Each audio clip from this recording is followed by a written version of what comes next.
The spiritual path doesn't start on the cushion. It starts the moment that you're forced to choose between being real and being liked. That's when the path gets real. And that's where most people bail.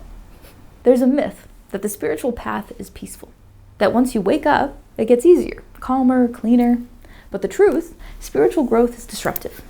It doesn't fit in a 5-year plan or a rebrand. It breaks what isn't honest. It tests what isn't embodied. And I've learned this the hard way. In client relationships that drained me because I overfunctioned. In partnerships where I ignored my gut because the deck looked aligned.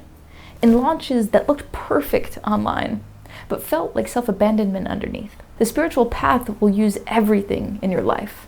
Your inbox, your bank account, your body, your kid's tantrum, your whole calendar, to show you where you're still out of alignment. Here's the promise. You'll start to feel like yourself. Not just sometimes, all the time. But the pitfall is that you'll be tempted to curate that version of you so it's still acceptable, palatable, strategic, on brand. And that's where most people get stuck. Because in a culture that rewards consistency and clarity, being a whole human looks messy.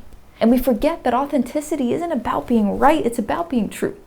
And that's not always clean or fast or profitable, but it's the only thing that's real. Here's what to watch for if you're really on the path.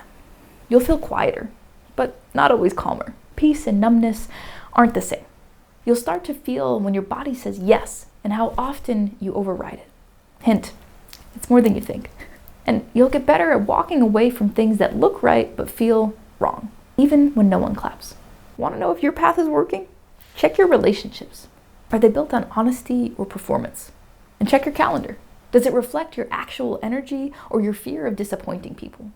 And check your body. Are you breathing? Do you feel safe? Can you hear your own damn voice? The spiritual path doesn't make you less human. It makes you more here, more honest, more attuned, more awake to the consequences of your own pretending. And when you really start listening, you stop asking, is this working? And you start asking, am I still telling the truth? That's the promise. That's the practice. That's the path.